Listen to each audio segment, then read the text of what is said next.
Ce matin, on a tapoté à la porte de ma chambre bureau au 101 rue de l'Université. J'étais encore au lit, j'ai pas réagi.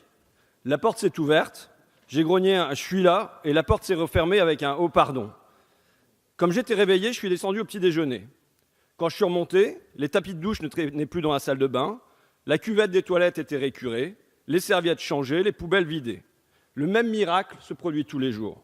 Ce n'est pas l'œuvre d'une fée, mais de femmes. J'ai échangé avec elles rapidement dans les couloirs. Elles arrivent à 6 heures, elles repartent à 10 heures, assez tôt pour ne pas déranger le travail des députés. Du lundi au vendredi, ça leur fait une vingtaine d'heures par semaine.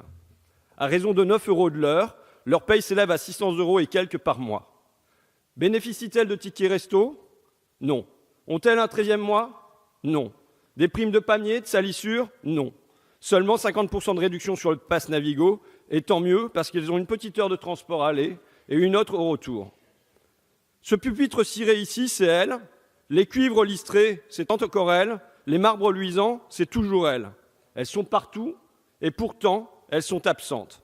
C'est le propre de la propreté, elles ne laissent pas de traces. Leur travail est invisible. D'autant qu'on s'applique à les rendre, elles aussi, invisibles. Elles viennent ici tôt le matin, je l'ai dit, en horaire décalé, pour nous éviter de les croiser et peut-être pour nous épargner la honte. Car comment n'aurions-nous pas honte? Honte de se fausser. Sous le même toit, dans la même maison, elles sont payées 10 fois moins que nous. Avec toutes des temps partiels contraints, toutes le salaire minimum, toutes sous le seuil de pauvreté. Notre Parlement, plein de raisonnement et de bons sentiments, s'accommode fort bien de cette injustice de proximité. Je mentionne ça parce que c'est sous nos pieds, sous notre nez. Je le mentionne également parce que c'est à l'image de la France. Toutes les entreprises, toutes les institutions, les universités, les régions, les lycées maintenant, les collèges, les hôpitaux, les gares externalisent leur entretien. Ça fait moderne externaliser. Ça fait des économies surtout. Ça signifie que silencieusement, au fil des décennies, à travers le pays, des milliers de femmes, et à vrai dire des centaines de milliers de femmes, ont été poussées vers la précarité, vers des horaires coupés, vers des payes au rabais. Je le mentionne enfin parce que ça vaut pour le ménage, mais au-delà aussi. Ça marche pareil pour les AVS, auxiliaires de vie sociale et auxiliaires de vie scolaire, pour les assistantes de maternelle, pour les emplois à domicile en tout genre, pour toutes celles, des femmes le plus souvent, pour toutes celles qui s'occupent de nos enfants, des personnes âgées ou handicapées, quand ce travail n'est pas purement et simplement gratuit dans la sphère familiale, compté pour 0 dans un PIB aveugle. Vous savez, j'entends volontiers parler ici, dans cet hémicycle ailleurs, d'une société de service. Et chaque fois, ça nous est vanté avec gourmandise, comme une promesse de bonheur. Forcément, nous sommes du côté des servis. Servis ici, à l'Assemblée et aux petits oignons, servis dans les hôtels, servis dans les supérettes, servis jusque chez nous par des nounous. Méfions-nous. Méfions-nous que cette société de service ne soit pas une société de servitude, avec le retour des serfs et des servantes, des boniches, mais sous un nouveau visage, sous un autre nom, plus moderne, plus acceptable, et qui nous laisse à nous la conscience en paix. Avec en prime, en plus de la chemise repassée, de la moquette aspirée, des chèques emploi-service défiscalisés. Notre confort est assis sur cette main-d'œuvre bon marché.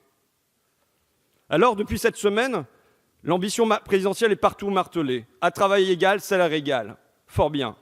Mais ça ne suffit pas. Vous devez, nous devons revaloriser les métiers largement occupés par des femmes, leur bâtir de réels statuts, leur garantir des revenus.